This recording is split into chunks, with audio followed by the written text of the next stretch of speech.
এখানে ভারতীয় জনতা পার্টির জয়ী হওয়ার পর থেকে এখানে পরপর দেখা গেছে যারা সেই সময় ভোটে ছিলেন এবং যারা ভারতীয় জনতা পার্টি করতো এক এক করে তাদেরকে কেস দিয়ে এলাকা ছাড়া করা হয়েছে।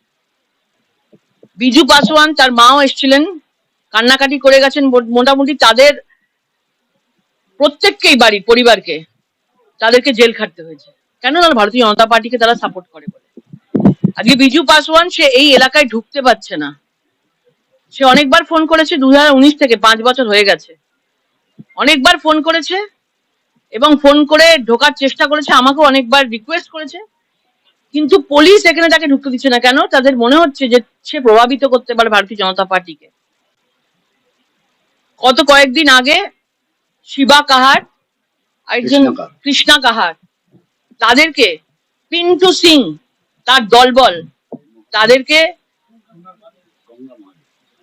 গঙ্গা মহালি আর পিন্টু সিং দুজন তারা মারধর করেছে, মহিলাদের গায়ে হাত দিচ্ছে, বাড়ি থেকে টেনে টেনে নিয়ে এসে মারছে, এখনো পর্যন্ত পুলিশের সামনে মারছে, কিন্তু পুলিশ এখনো পর্যন্ত পিন্টু সিংকে গ্রেপ্তার করতে পারেনি।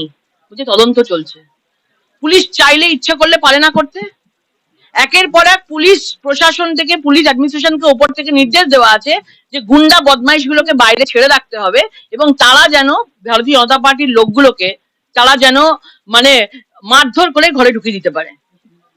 এটা হচ্ছে এবারে ভোট করানোর স্ট্র্যাটেজি তারা তৈরি করেছে। মানুষের ভোট তো পাবে না, গুন্ডারা যাতে ভোট করাতে পারে তার জন্য আমরা এখানে এসেছি, আমাদের বলে গেছি।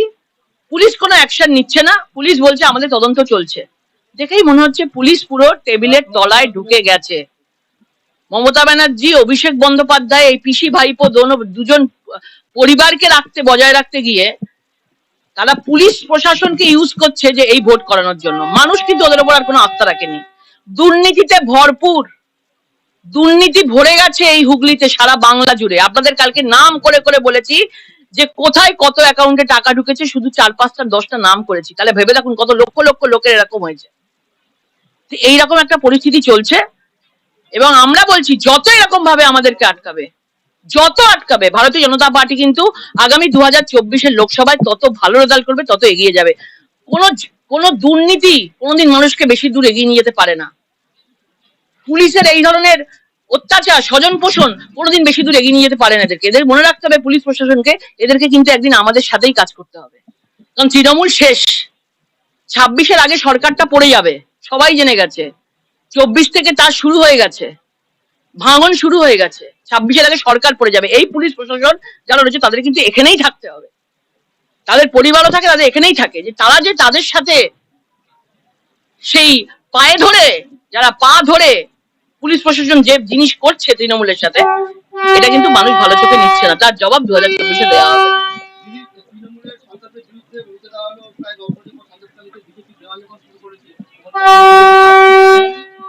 সন্দেশখালী যেভাবে জেগে উঠেছে, সন্দেশখালী থেকে বিজয়রাত শুরু হবে। সন্দেশখালী যেভাবে মহিলারা জেগে উঠেছে, বাংলার মহিলারা ওই রকম ভাবে জেগে উঠেছে। বাংলার মহিলারা জেগে উঠবে। সন্দেশখালী দিচ্ছে ডাক, তৃণমূল নিপাত যাক, এই স্লোগান যেটা উঠেছে, সারা বাংলা থেকে তৃণমূল মুছে যাবে। মহিলা মুখ্যমন্ত্রী হয়ে মহিলাদেরকে উনি পায়ের ওপর, মানে বুকের ওপর পা তুলে মেরেছেন। এই জিনিস ইতিহাসে থাকবে যে মহিলা মুখ্যমন্ত্রী হয়ে মহিলাদের বুকের ওপর পা তুলেছেন উনি। সুতরাং এই যে এরা কখনো এগিয়ে যেতে পারে না, এদের বিনাশ হবেই।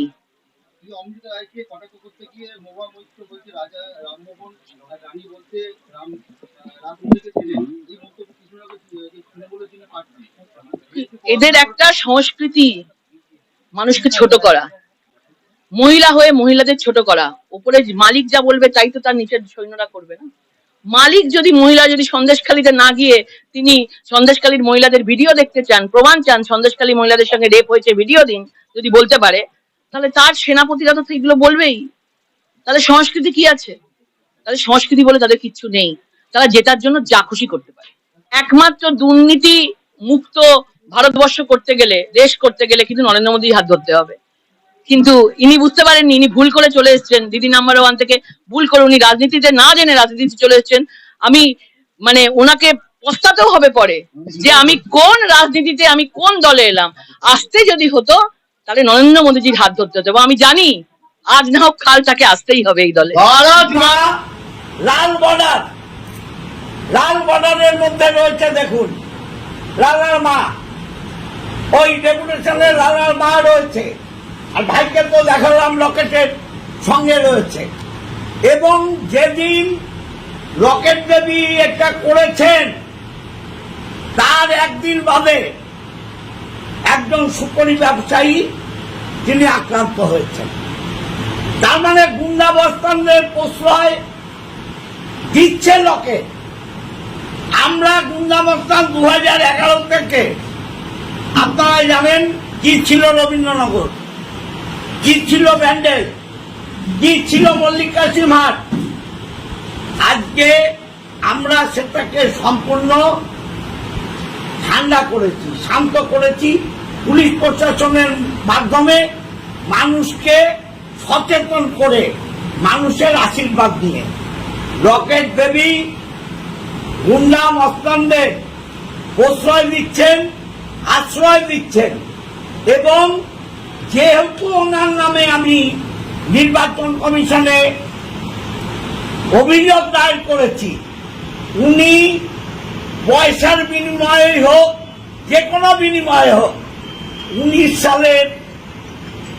সালে একটা ভিডিও 24 সালে ভাইরাল করছেন। 19 সালে আমার চেহারার সঙ্গে 24 সালের চেহারার মিল আছে। যে ভিডিওটা ভাইরাল করছে আমার বাড়ির মমতা ব্যানার্জির ছবি, সেটা ছিল বেগুনি কালার।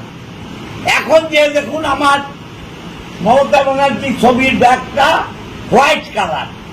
তাহলে এবছর আমি নিশ্চয়ই বলিনি আমরা ঐক্যবদ্ধ পরিবার, আমরা ঐক্যবদ্ধ পরিবার। এই পরিবার আমরা রচনা ব্যানার্জির পক্ষে, মমতা ব্যানার্জির পক্ষে। এবং রচনা ব্যানার্জি হুগলি লোকসভা থেকে মানুষের আশীর্বাদ নিয়ে ভারতবর্ষের সংবিধানে, ভারতবর্ষের যে সংসদ, সেই সংসদে পৌঁছাবে পৌঁছাবে পৌঁছাবে। আমরা রচনা ব্যানার্জিকে জিতিয়ে প্রমাণ করব যে 5 বছর লকেট দেবী মানুষের সাথে যে প্রতারণা করেছে, 2 বছর করোনায় মানুষের পাশে ছিলেন না, এবং গুন্ডা মস্তান মাতাল মদের ঠেক, জুয়ার ঠেক, ছাত্রার ঠেক সবের ইজারা নিয়ে চলছে। এবং কোথাও কোথাও কোথাও আমাকে ব্যক্তিগত অ্যাটাক করছেন। আমি ওনাকে ব্যক্তিগত অ্যাটাক করতে চাইনি। উনি নোংরা কথাও অনেক বলেছেন, নোংরা ছবিও আমাদের কাছে আছে, আমি দেখাবো না, যেহেতু উনি মহিলা, সেটাও আমার কাছে আছে, আমি দেখাবো না, এখন প্রয়োজন হলে দেখাবো। আর আগামী 16 তারিখ রচনা ব্যানার্জি 1 নম্বর ওয়ার্ড থেকে 30 নম্বর ওয়ার্ড হাঁটবে। ও তো সবাইকে চোর বলে, তৃণমূলকে চোর বলে, ও সতী সাবিত্রী।